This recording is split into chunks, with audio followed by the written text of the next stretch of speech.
Hello and welcome to Wild, Wise and Curious. I'm Michelle. And I'm Lou, and we're really glad that you're here with us today. You can listen to Wild, Wise and Curious wherever you get your podcasts. And if you'd like to watch the conversation too, you can find us as a video podcast over on YouTube. Let's get into today's conversation. Welcome to Wild, Wise and Curious, Tina. It's really great to have you on. Thank you. Thank you so much for having me, ladies. Lovely to be here. Yeah, it's lovely for you to join us. Thanks, Tina. Lovely. So, Tina, can you tell us a little bit about your perimenopause journey so far? Okay, so since we last spoke, I've got some notes. Oh, brilliant. So I've categorized, call me anal if you want to, but I'm categorized things. So You go for it. Topics of conversation, darlings, are as follows: Miss Trunchball sweats. Oh, okay. The peanut butter brain fog. The Tom Selleck facial hair. Oh. The hey Macarena skin itching. The Pilates nails. Or Volcano Spots. Oh, and where are we starting tonight, Tina? It feels like a book. Subject, ladies. Any subject. Or a lucky dip. Or lucky dip. Yes, the Tom Selleck hair. Right, okay. That's okay. a favourite of mine. So we all remember Tom Selleck from the 70s with the big tash. We do. Yeah? We do. So what I find is that we all get facial hair. Yep. And I find that as I've got older, it seems to get thicker and darker, particularly like under the chin here. Oh, yes. And like here, like, yeah. you know. And of course, you pluck one, you think, great, brilliant, it's gone, it's lovely, it's nice and fine, brilliant. The following day, another one pops up in the same place, and then it's got two friends with it as well. Like, right, okay. And then you get them just here on the chin, but they're so thick, literally you could throw javelin with them. Yeah, but don't you find as well, sometimes you can't see them, and then all of a sudden you just they're there. And it's like, oh my God, shade. You see in the right lighting, you think, you're like, oh my God, hang on a minute. Yeah. And I often wonder, when you see the traffic lights.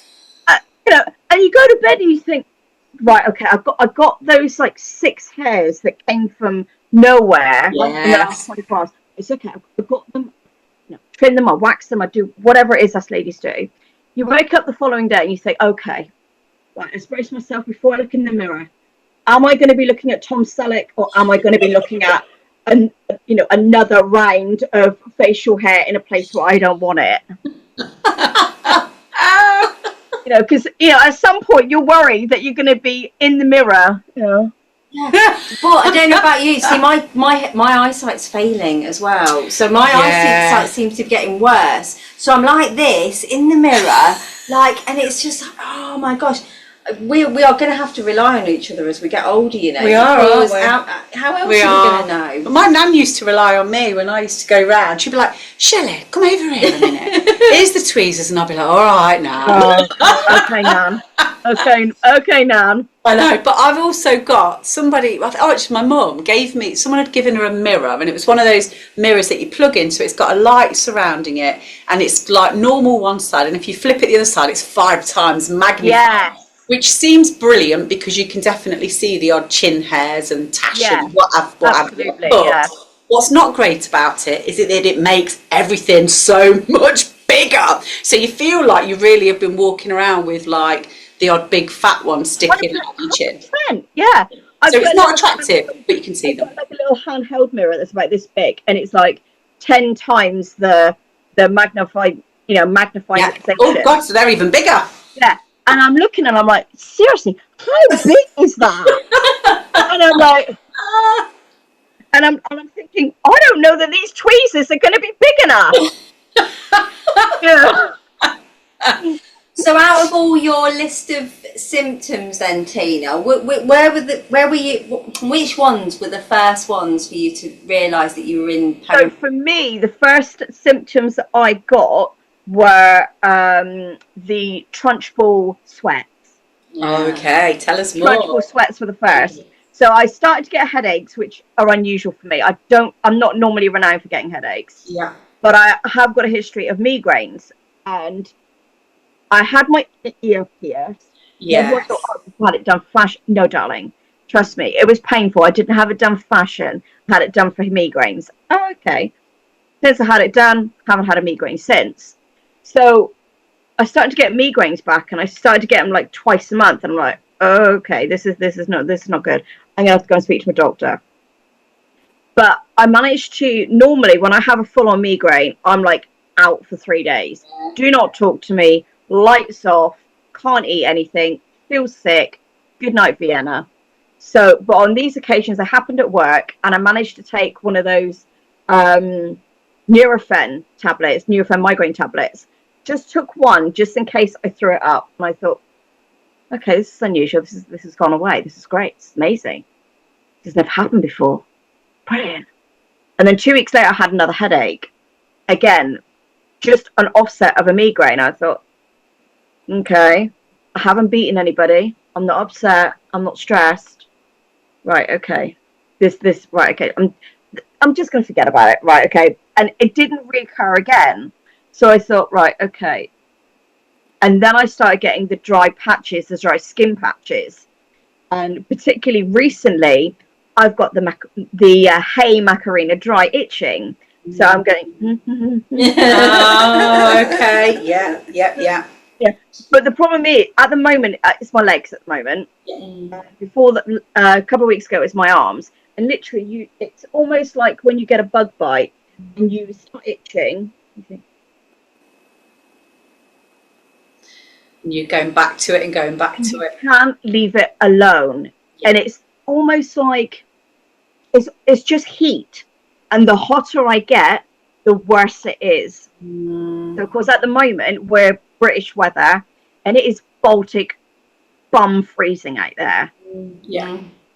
If I'm in an itch phase where I'm like, oh my God, this is so itchy, I'm having to go to bed in like a crop top and pants and socks. Because I'm like, if I put anything on, it's going to make my body temperature hotter, and then I'm not going to be able to sleep. Yeah. So then I get into bed to an ice cold bed, which I'm not a fan of anyway, and I'm like, okay, I'm freezing, but I'm not itching yet. Okay, I think they call this the happy medium. You know, the bed cover is like this. Okay, I'll go to sleep in a minute. It's fine. It's fine. Briefly, I did get the waking up at night where all of a sudden, like, you're really, really hot, and you're like, okay, cover on, cover off. I'm now a magician. Cover on, cover off. I'm here, I'm not here. I'm hot, I'm not hot. Okay. Now I'm awake. And of course, I'm an ADHDer as well. So I'm like, oh, I'm awake. I'm awake. Hello. Oh, my goodness. Hey, everybody. And what time is that in the evening? In the night time? Like, I'm gonna get up in like 3 hours. Go to sleep, Tina. Yeah. Go to sleep. Because I haven't put any lights on or anything like that, because obviously that's absolutely deadly, isn't it? Yeah. Oh, no, you can do this and just go to sleep. One side, the other side, the other side. Yeah. And I'm like, and then you're just like starfish, and you're like, oh, for the love of God. Okay, now I need a wee. Yeah. Oh, look, it's 3 minutes past 2 o'clock from the last time I checked the watch. Let's go for a wee. Goes out, gets a wee. And I'm like, right, okay, what am I? And then you start to like pick apart. Right, okay, what's the situation? Right, let's crowd control here. What have I got on? What can I take off that's again going to help me go to sleep? Okay, right. Other than balls naked, let's just get down to like crop top and pants. And I've even had to go as far as going without the socks. Right, okay, right. It's also sockless tonight as well. Right, no socks. Okay. Are the socks the last thing to go, Tina? Yeah. Do you always have socks on? Yeah, pretty much, because I am a cold person, believe it or not. Like you know, the Titanic could hit my feet and not bounce off. Cold. Okay. Yeah. So I'm like, okay, I want to keep the socks on. But I'm 4'10", but I seem to be blessed in certain areas. So of course the thing is you need scaffolding to keep things in place, because otherwise when you roll over it's like you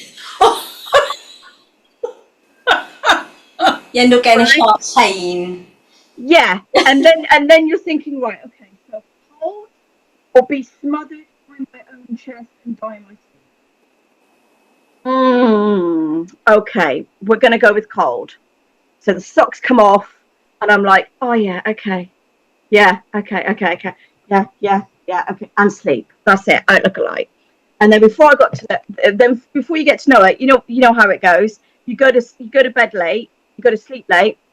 Alarm goes off and you're like, how is my alarm going off? I only just fell asleep. And then you're looking at the clock and thinking, I get that. oh, well, it was 3 hours ago, but even so, well, it took me an hour to go back to sleep. But... Yeah, and at that point you're knackered, aren't you, because you've really only had a couple of hours sleep before you woke up, and then a couple of hours sleep after you've gone back to sleep. Yeah. And by the time your alarm goes off at 6, 7 o'clock, you still need another 2 or 3 hours, don't you? Really, but obviously life doesn't allow for that. Oh, it's a pain in the arse. It really, the broken sleep, I think, is really tricky to manage. And I think for me personally, if I have a really crappy night's sleep, I don't know what version of me is going to wake up. No.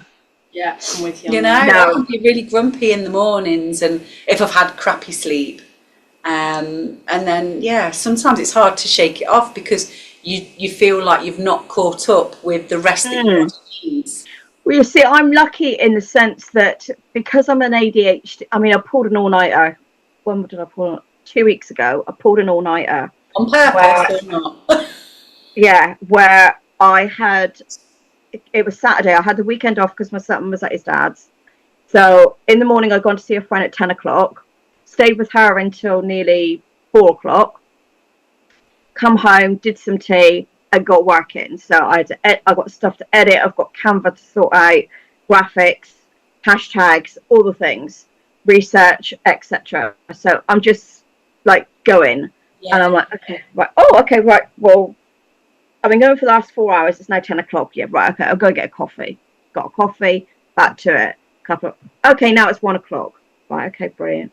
Right, I'm going to go to bed in a minute. I'm just going to finish this. Right. Okay, brilliant. 3 o'clock. Okay.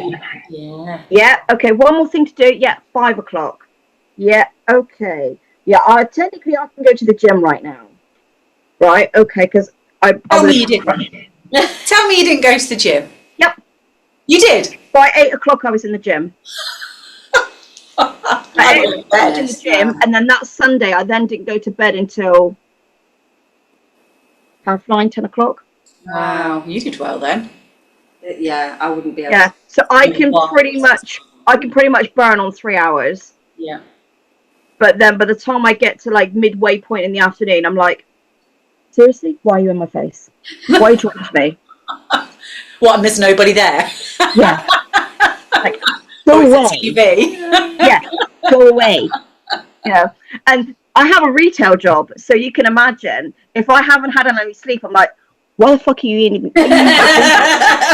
Why are you here? Why are you here?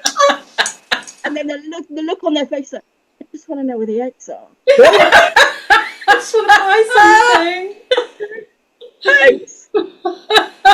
So how long have you been dealing with all your symptoms, Tina? I would say 2.5 to 3 years now. Okay. So what have you been doing to help ease that? Have you been doing anything to help ease it, or have you just been plodding along with it? Yeah. Plodding along. Yeah. Okay. I slap a patch on my bum and off we go. Okay. Yeah. So you are taking HRT? Yeah. Yeah. Okay. Yeah. I couldn't, because of the peanut butter brain fog, I couldn't get on with the gel and the tablets. And well, okay, this week, am I on the gel or am I on the tablets?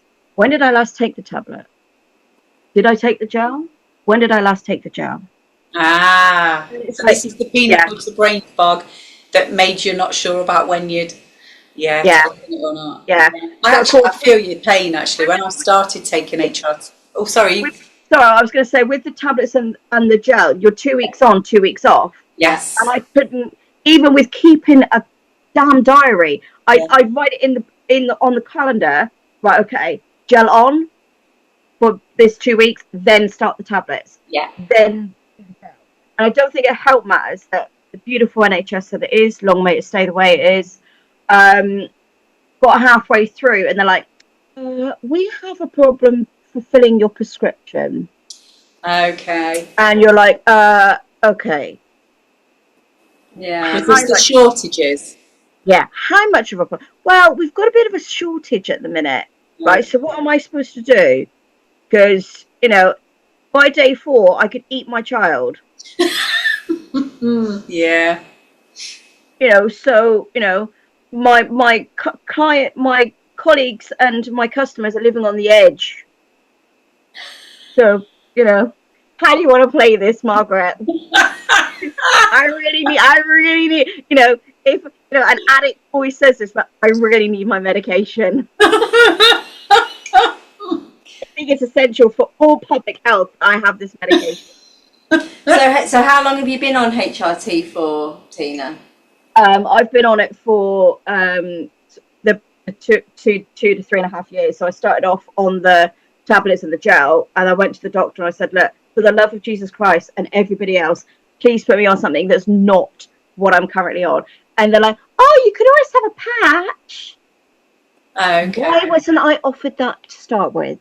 Okay. So pretty much soon after you realised you'd got symptoms, then you went straight to the GP and got on the... I went to the GP because I thought I was losing my mind, which I think a lot of ladies go there. They're like, absolutely. What the hell is going on? I want to souffle my children. I want to guillotine my husband. Sex drive is non-existent. And I've got a dry patch that's been there for 2 days. There's itching like hell. And I don't know when it's going to go away. So I went to the doctor and I said, look, this is the status quo. I think I'm losing my marbles. And then they're like, oh, okay. And of course, then you have to go through the whole rigmarole of, are you sure that you're not sexually active? Are you sure this couldn't be an unwanted pregnancy with the hormone changes? Okay. Look, darling, I've been now, I've got the t-shirt, and no, I don't want to go back. It wasn't a fun ride for me. And no. And not only that, at the time in which they were asking me these questions, I had very much long surpassed separating from my partner. And I'm like, hey, look, at this point, I'm a nun. So, hey, if nuns can get pregnant, then it's a miracle. Jesus is a miracle. Because it ain't happening at this camp. But yeah, you go through the whole rigmarole, and they're like, it's almost like, right, okay, so we're going to take a series of blood tests. Really? Is that essential? I don't like needles. Absolutely petrified. I'm like, really? You've got, really? Afraid so, yes. Are you sure? Yes. Oh. 2 rounds of blood tests, and they're like, well, they've all come back, and we've tested your liver and your thyroid and everything else under the sun that they cover. They've come back normal. And I openly said to the nurse, are you sure I didn't break the test? Because nothing is normal for me. I don't do normal at all. And they're like, yeah, we're pretty sure that your tests come back normal. Oh, okay, that's the first for my life. Yeah, I'll take that. And they're like, right, okay, so now next steps is you have to go and see a gynecologist. Yeah, okay. Right, okay, so what pearls of inspiration is he going to do? Is he going to pull back the curtains and go, hey, this is working? No, we need to check to make sure there's nothing untoward going on upstairs. Okay. The gentleman that I saw,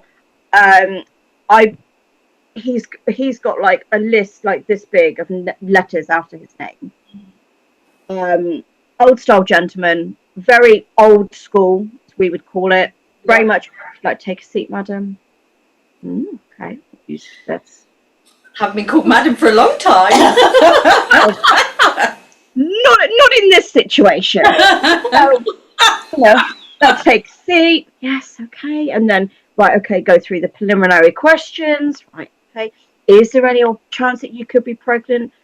no. Is there any chance that, that could be this, could be that? No.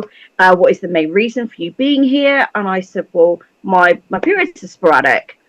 1 minute I'm on for 2 days, next minute I'm off for 2 days. And I said, I want to kill the village as well. I go through a point where I'm going to Shrek the village at this point, wipe everybody out.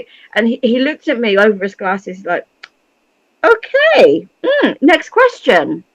So he moves on, and he's advised, so if you'd like to get up on, undress from the waist downwards, get on top of the bed, and like the old 1950s cigarettes. Oh, lovely. And I'm looking at them and I'm like, what are they for? This is, all the appointments I've had, I've never come across these cigarettes before. And I'm like, what on earth have I signed up for? Okay. And the gentleman was like, right, okay, if you'd like to go behind the curtain, madam, and undress, and like to place yourself on the bed, and then there's a piece of tissue for your modesty, darling.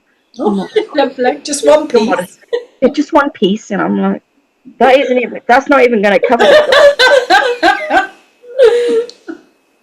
You're wishing if it's that small. So on you go, and then I can only describe E.T.'s finger comes out. Oh yeah.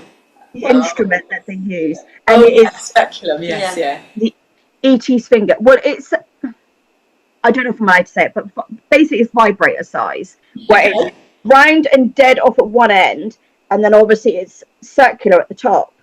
And I'm looking at it and I'm like, did I book the wrong appointment? And then obviously out comes the gel. And why is it that with it? Oh no, we missed you then. Just say that a little bit again. The sound cut out. I said, why is it they use so much gel that they could baste the Christmas turkey with it? And I'm so glad that we asked you to say it again. But I do. Yeah. On this piece of equipment, I'm thinking, hey, look, I know I'm potentially in perimenopause, but I don't think I am that dry. You need that much gel. But that is also another perimenopause symptom. So for all he knew, you might have been, right? What, like the Sahara? And I'm thinking, right, okay. I mean, we've all been to that smear where the lady gets very overzealous about how much gel she uses and getting it out of there for the next week. And I'm looking and I'm thinking, oh God, I'm going to be trying to get that amount of gel. Oh, I'm going to be digging that out forever. And he said, he's walking me through every very gentle, very kind guy, and he's walking me through every step. He said, I'm just gonna place this probe. Is that what you call it these days? All right, love. Into the area, and we're gonna have a look. And so, of course, got this cinema screen, and I'm like, okay, I wish I had popcorn for this, but okay. He's like, right, okay, so let's have a look. And he's moving it around, and I'm thinking, he realizes I'm on the end of this, right? So I'm like, doing this like it's a freaking, remote control, and I'm like, he's tapping, right, okay. And he's tapping on the computer, little, right, okay, right, okay. Ooh, I'm thinking, okay, that the ooh is not so good, right, okay. And he's like, oh, I can see you've had a cesarean because you've got a cesarean scar. He said, that's great. It's all healed properly. There's nothing untoward. That's quite brilliant. Let's have a look at your ovaries, and then ovary goes.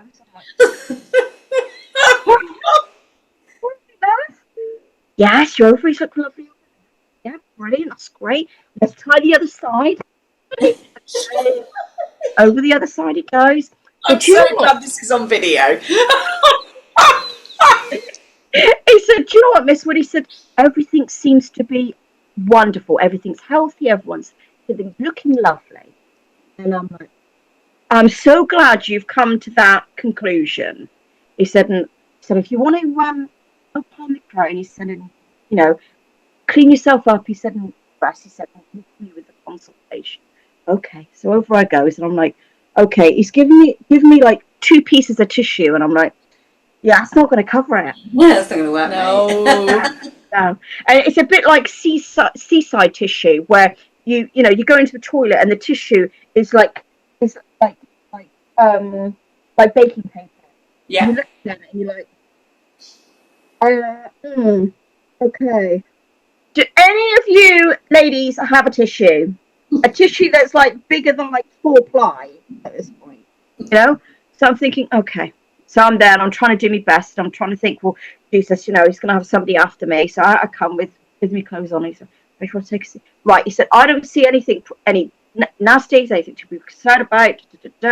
He said, so what I'll do, he says, I'll write a letter to the effect of this. If you have any concerns at all, anything changes from what we are at today, please do not hesitate to contact my secretary. We'll book you in another appointment and we'll go through things, or we'll talk on the phone.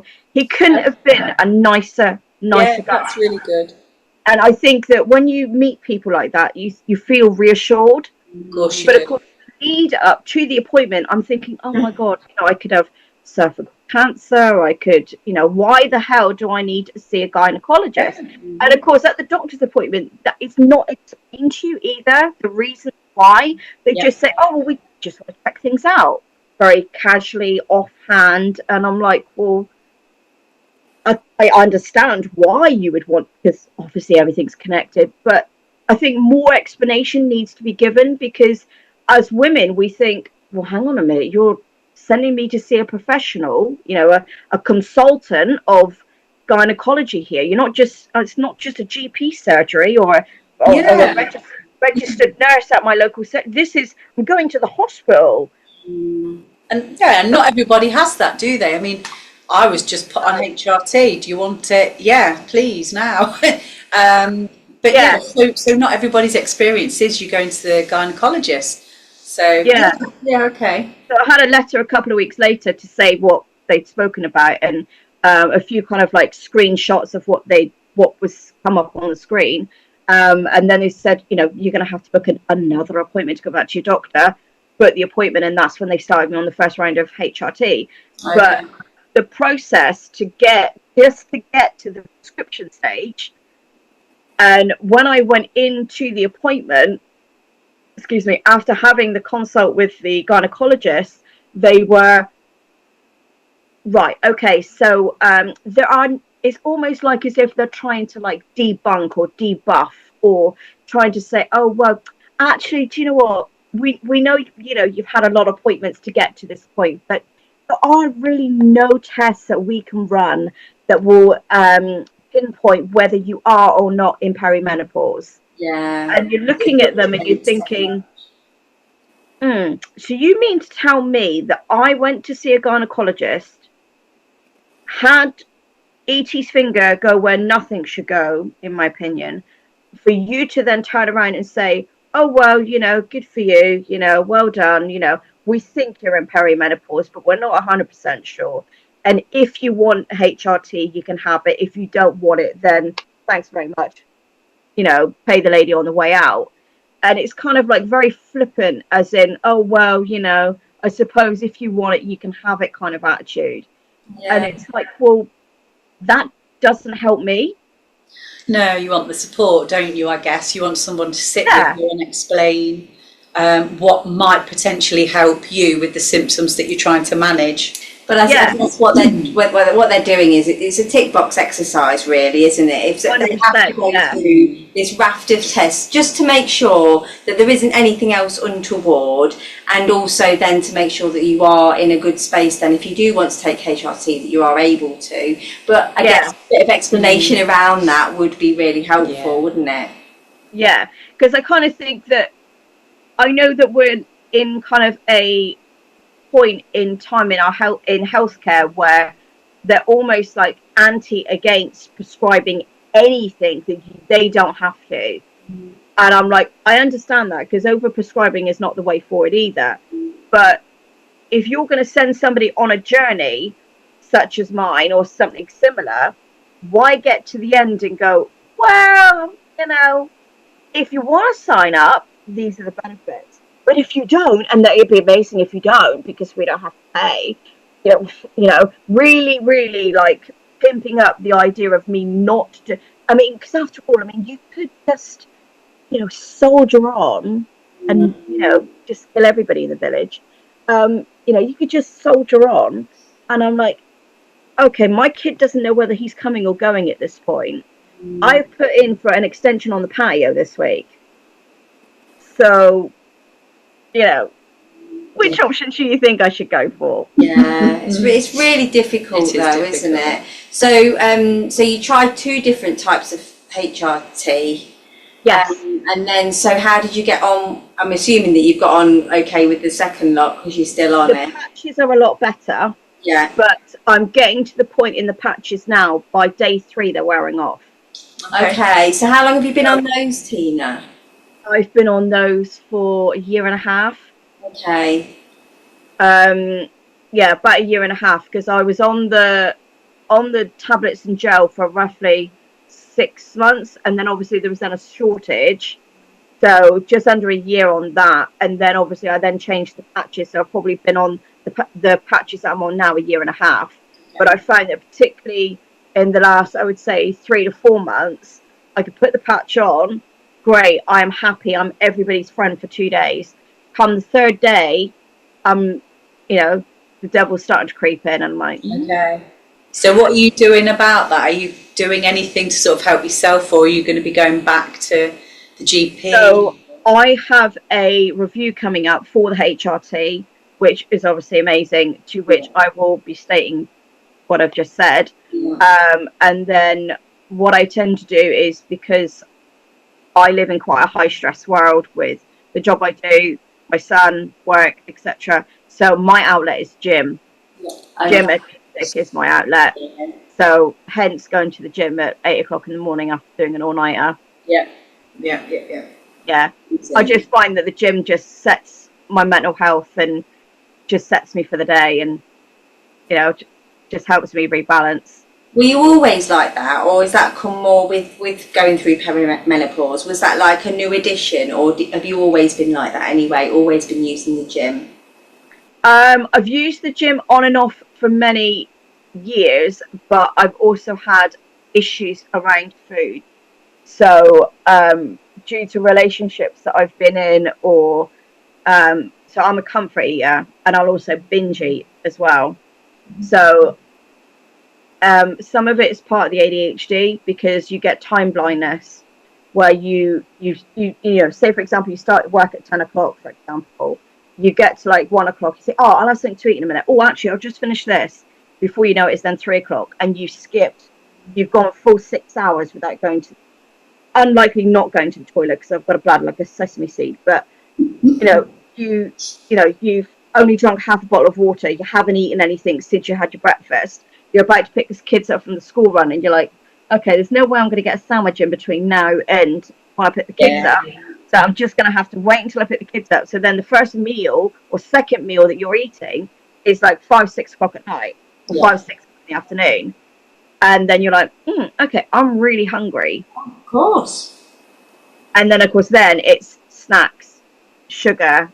So at the moment I'm trying to curb my sweet tooth, because I've got a lot of cravings at the minute. So I'm going through mainly sweet stuff, because usually if I'm due for a period, I'll have savoury cravings, believe it or not. So I want crisps and cheese and crackers and scotched eggs and things like that. But I haven't had that at all. Okay. Since I've gone into perimenopause, I haven't had that at all. But I want sugar, and by the bucket. The more sugar, the better. Now, I'm the sort of person that can sit and eat 500-gram bar of chocolate and not think about it. Yeah, I think I can do that too. Yeah. Whole tub that sort of size. Yeah. I mean, guys dream of that, but E.T.'s finger, 500-gram bar of chocolate. Go for the latter. Absolutely, every time. Definitely. And not in the same place where E.T.'s finger goes. No. No. Visual person. Oh, sorry. Visual person. I forget Lou's a very visual person. I don't, that's why I do it. But yeah, sugar cravings and food cravings have been a real issue for me at the minute. So I'm really curious, Tina, as to how having ADHD and going through the perimenopause has felt for you, really, because that just feels like it may well have been really quite difficult. It's like warfare. Yeah. So you're going through the hormonal roller coaster, and at the same time you're trying to regulate yourself because you're thinking, right, okay, I can pretty much survive on 5.5 to 6 hours sleep, roughly. If I can get 10 hours, I'm amazing. I'm living life. Wow. But then what happens is, as the week goes on, I'll have one day where I'll have, usually it's a Sunday when I have a day off or something, I'll have a huge sleep, so 10, 12 hours. But then as the week goes on, I get less and less and less and less and less until I then get to the weekend. Because I get to the end of the day and I'm like, right, okay, I've got this to do, I've got that to do, and I just zone out. Okay. So sleep is a bit of an issue, but with hormones as well, you're kind of thinking, right, okay, am I overthinking this? You know, and burnout is a real thing for me. Okay. So I can and the peanut butter brain fog is a pain in the ass. Yeah, it is. Total pain in the ass. And why it's called peanut butter brain fog? Yes, I was going to ask you that.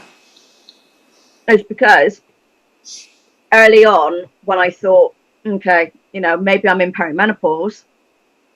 So I work in retail. I work for a supermarket at the moment while I'm trying to grow my business. And at the supermarket, they have weekly offers on.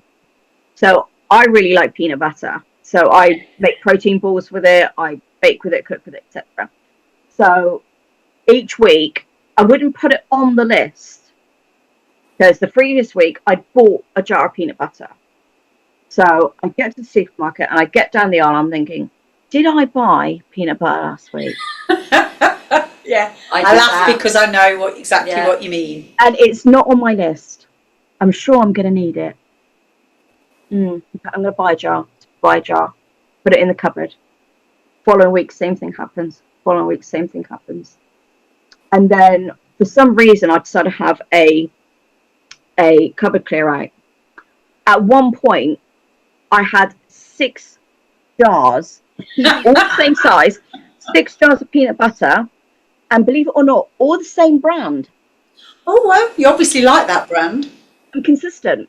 You are? All the same brand, varying from crunchy to smooth. Oh, I'm a crunchy peanut butter kind of girl. Oh, are you? It all depends on what I'm having it on. So if I'm having peanut butter on toast, got to be crunchy. Definitely. But if I'm making protein balls with it, it's a pain in the bum with it being crunchy because then there's too much texture to get the peanut butter to work into the rest of the mix. Yeah. So, but yeah, at one point I had 6, and I'm looking and I'm thinking, how did I end up with 6 jars of peanut butter? And they were all on offer because of the brand's quite a nice brand, and I think it's like Nuts About Nature or something like that. Okay, yeah. So it's not a cheap brand, hence why I probably bought it like I did on the offer. And I'm thinking, okay, Tina, look, love, you like peanut butter, it's true, but what the hell are you going to do? Hang on a minute, 4, 8. I mean, you're looking like 2,000 grams. I was like, what the hell are you going to do with all this peanut butter? If you've got a dog, you can cut your dog's nails. I've seen people doing that on YouTube. They put a blob of peanut butter on their forehead, the dog in front of them, and the dog's licking the forehead, getting the peanut butter while they're trimming its nails. A nicer idea that you could do is stuff some medjool dates if you eat dates. I've got some of those in the fridge at the minute. Crunchy peanut butter, slice it, crunchy peanut butter in the middle, obviously take the stone out, and then dunk it in melted dark chocolate. Don't crack a tooth. That's got some coconut oil in. Dip it in, stick it in the fridge. Oh my God, they're amazing. The creation I've got in the fridge at the moment is the medjool dates, so the big fat ones. Yeah. Don't bother with the small ones because no. We've got to have the big fat ones. Yeah. Go large or go home. So big fat ones, take the stone out. So what I did is I half a cup of almond flour. Oh, yeah. With pistachio cream. Okay. Mix the two together. Put a few dark chocolate chips in the mix. Stuff your medjool dates. Put them in the fridge, and then because of the ground almonds, it helps to set. Okay. So it sets inside the medjool date, and then obviously, if you want to, then dip it in chocolate. Ooh, that sounds nice. We're swiftly turning into a cooking show. But we'll accept any tips like that, especially if it's got the big fat medjool dates in. I love them. Yeah. But also, if you think something like that, you could switch out certain aspects of it to make it kid friendly. Yeah. And then, like mini marshmallows, or even just, put the marshmallow in the peanut butter and put it in the date and then stick chocolate over it. It's almost like a s'mores bite without the biscuit. Yeah, absolutely. Sounds lovely. Making me hungry now. I've not had my dinner yet. No, I haven't either. So have you found that your brain fog has eased with you going on HRT, or is it made any difference whatsoever? So that's really interesting, isn't it? Because I've had a conversation recently with a clinician about, because I'm not on HRT, about possibly going on to HRT, and one of my main things is brain fog. So it's really interesting that you say it's not made any difference. Not made any difference for me. Because I can walk into a room and go, why am I here? And then my ADHD takes over, and then it goes, oh, look, you need to sort that out over there. Yeah. Oh, I see, I do that. And then I lose 20 minutes doing that, and then I go downstairs and I'm like, oh, I did make a coffee like 20 minutes ago. It's now cold. Now I might as well stick ice in it. Yeah, I do that a lot. Yeah. I go into the kitchen and to pick something up, and I'll go, oh, there's some washing up, so I'll start to wash up. And then I'll say, oh, that needs to go into the washing machine, so I'll take it into the utility room. And then while I'm in the utility room, I'll be like, oh, but that needs wiping, and I'll do that. And then I'll go back into the kitchen, and the washing up water's cold. Yeah, I do that no end. And I'm on HRT. I also have testosterone as part of my HRT, which has helped me with other mental well-being stuffs. But I don't know, I think it probably has helped a bit with the brain fog. I mean, I don't know whether it's just the testosterone or a mixture of all. It's tricky. It's really tricky to work it all out, isn't it? Yeah. But I find that I've got lists everywhere. I put it in the calendar. Then I put that I've got an iPhone, so then you go in the notes app and then you make a note and do a reminder and remind you an hour before, and then remind you that it's at 12 o'clock, and I've got to double bubble everything. Yeah. But it sounds like it helps you with your moods. Yeah, it definitely helps me balance out my mood swings and the rages, and particularly the hot flushes. So, with the Miss Trunchbull hot sweats or hot flushes, I'd get to work, and of course you're rushing because you drop the kids off. Right, okay, the dog to be mum's. Right, let's get to work. So you get to work, and you get into work, and you look in the mirror and say, "Oh, who is that?" And you're sweating like a hoe in church. I do. And then I'm thinking, right, okay. I look in the mirror and think, "Oh my God, who's that?" But that's just because I look so old compared to what I think I look. Probably because we still feel we still feel the same. I don't know. You still feel 21 inside. Yeah. Oh, I'd go with 40. Maybe I feel like I'm 40. I'll go with that. But I was finding that with the hot sweats that, it starts in your feet and it starts to radiate up, and I'm like, oh, what? And this was before I started the HRT. I'm like, okay, what's going on? Bearing in mind, I'm an ice cube person. I am cold as. I go to work and I've got 4 layers on. I'm like, okay, this is starting to get spicy. I'm starting to get really hot. What's going on? And we've all got that customer where they take a shine to you. Yeah. And there's a couple of customers, and they're in their older years, not the ages, let's say. And of course, I'm there, and I'm like, oh my Lord, where is this coming from? I am hotter than the Sahara. What is going on? So of course I'm there, and I'm trying to fan myself in my jacket, and they're looking at me. All right, love? Yeah, absolutely fine. Yeah, sorry, was there something that you needed? No, yeah, of course you're fine. I'm flapping like a go away. You sure? No, I do not need your help. Trust me, I don't need your help. If anything, you're going to need a medic in a minute. Go away. And then about 20 minutes later, it's gone. It's disappeared. Yeah. So just for that, like, half hour, 45 minutes, I get the hot flush, and then it just disappears, and I don't get it then for the rest of the day. And I'm you're still getting those now, or as the HRT? No, I'm not getting them anymore. I'm just getting the skin itches with the temperature. So if I start to get really hot, I start to get itchy. But of course, the hotter I get, the itchier I get. So then I'm like, oh, okay.